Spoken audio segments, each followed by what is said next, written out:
हल्द्वानी में रेलवे की जमीन पर अतिक्रमण हटाने को लेकर डीएम कैंप कार्यालय में रेलवे और प्रशासन के आला अधिकारियों के बीच एक अहम बैठक हुई। बैठक में डीएम नैनीताल धीरज घबरियाल ने मीडिया को जानकारी देते हुए बताया कि रेलवे को प्रशासन के द्वारा अतिक्रमण की कार्रवाई के दौरान होने वाले खर्च से अवगत करवा दिया गया है, जिसमें रेलवे को 23 करोड़ रुपए की रकम जिला प्रशासन को देनी होगी। साथ ही अतिक्रमण हटाने से पहले प्रशासन को रेलवे के द्वारा 15 से 20 दिनों का समय देना पड़ेगा।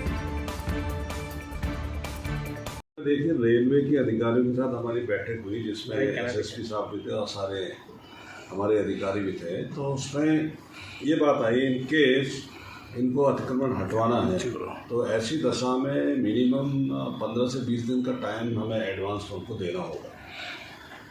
वो इसलिए देना होगा कि जितने भी फोर्स हमारी बाहर से आएगी, चाहे पैरामिलिट्री हो या पीएसी हो, तो उनके रुकने की व्यवस्था वैसे तो चिन्हीकरण हम लोगों ने कर दिया है कि किन किन जगहों पर वो लोग रहेंगे, लेकिन उनके रहने के लिए तो और सुविधाएं भी हमें वहाँ पे डेवलप करनी पड़ेगी, जिसमें टॉयलेट्स हो, बाथरूम्स हो, बिजली, पानी इत्यादि की।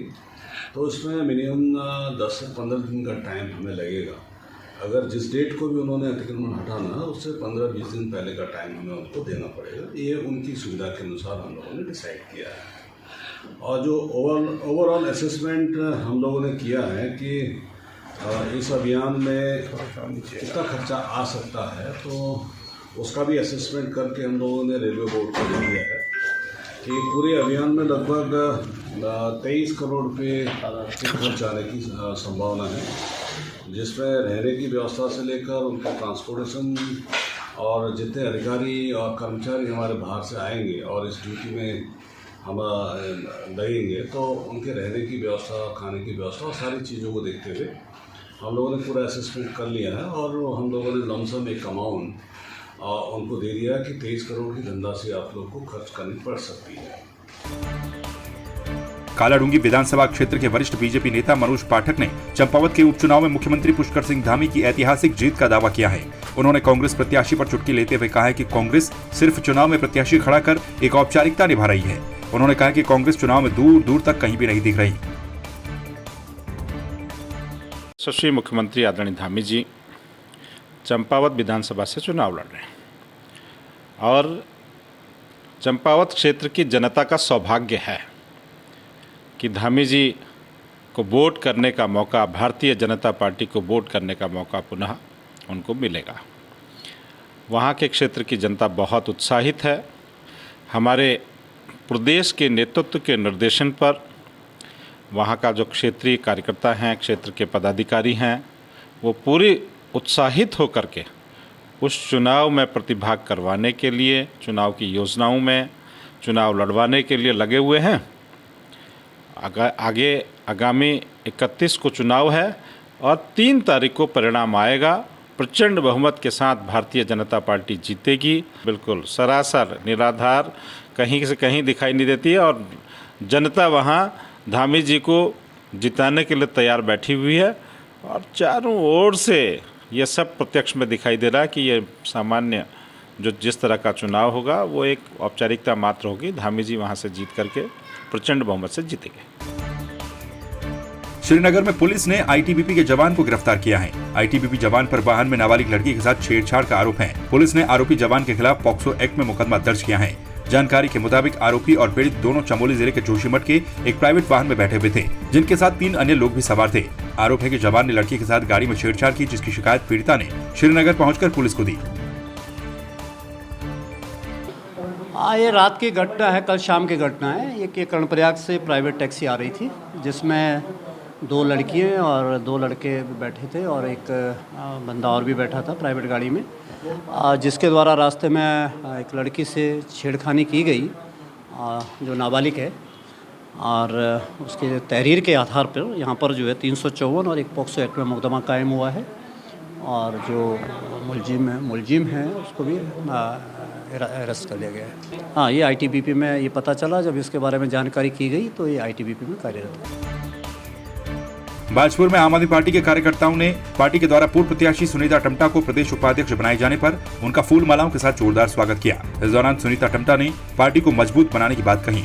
आपको बता दें कि आम आदमी पार्टी के नवनियुक्त प्रदेश अध्यक्ष दीपक बाली ने शनिवार को प्रदेश स्तरीय कार्यकारिणी का विस्तार करते हुए बाजपुर की पूर्व विधानसभा प्रत्याशी सुनीता टम्टा को प्रदेश उपाध्यक्ष नियुक्त किया है।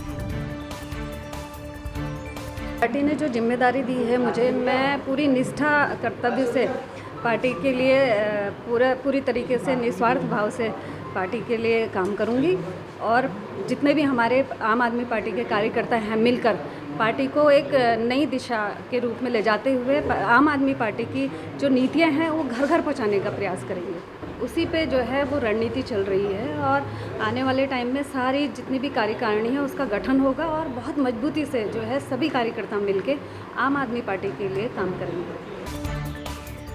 पंजाब की नाभा जेल को तोड़ने के आरोप में जेल में बंद एक कैदी को हाईकोर्ट के आदेश पर पंजाब पुलिस कड़ी सुरक्षा के बीच शादी समारोह में शामिल करने के लिए बाजपुर लेकर पहुंची। बड़ी संख्या में पंजाब पुलिस के बाजपुर पहुंचने से क्षेत्र में हड़कंप मच गया। वहीं शादी समारोह अज्ञात कारणों के चलते नहीं होने पर चंद घंटों के बाद पंजाब पुलिस मुलजिम को लेकर वापस लौट गई। आपको बता दें कि बाजपुर के ग्राम धनसारा निवासी मोहम्मद असीम ने बहन की शादी में शामिल होने के लिए अनुमति मांगी थी।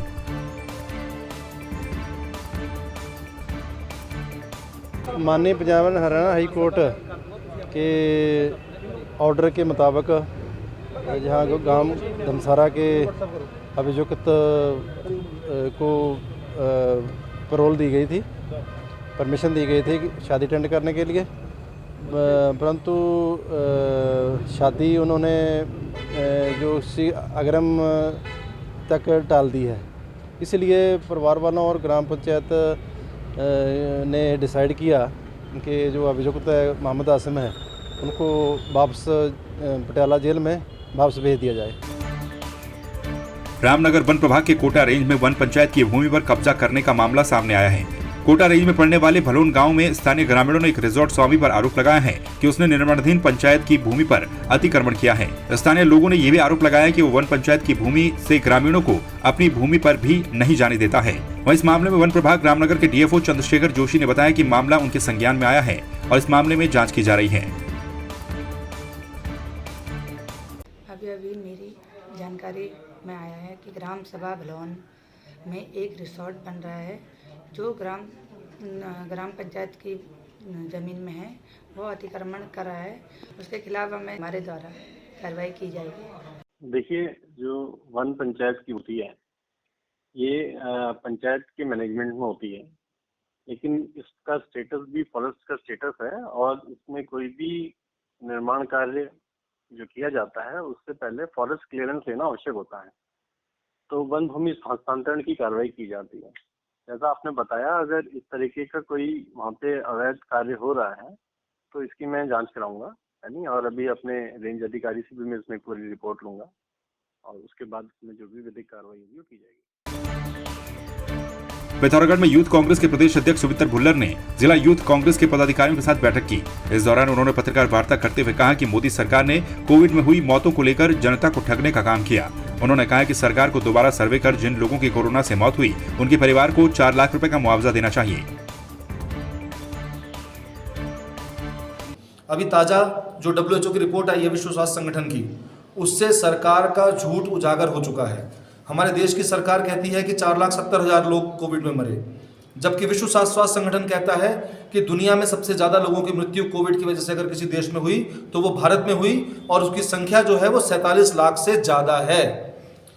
ये मांग हमारी पहले भी थी कि सरकार सच बोले, लोगों की मदद करे, और WHO की रिपोर्ट आने के बाद और ये प्रमाणित होने के बाद कि हमारी देश की सरकार झूठ बोल रही है, हम पुनः मांग करते हैं कि सरकार अपनी जिम्मेदारी को समझे, आगे आए, देश के नागरिकों के साथ माफ़ी मांगे, देश के नागरिकों से माफ़ी मांगे और जो 4 लाख मुआवजे की घोषणा की गई थी वो प्रत्येक पीड़ित परिवार को मिलना चाहिए। केवल 4,70,000 परिवारों को ना मिल करके 47 लाख परिवार जिन्होंने अपने प्रियजनों को खोया है, जिन्होंने अपने परिवारों के सदस्यों को खोया है, उस प्रत्येक परिवार को वो मुआवजा राशि मिलनी चाहिए ताकि उनके दुख में, उनके दर्द में मरहम लगाया जा सके।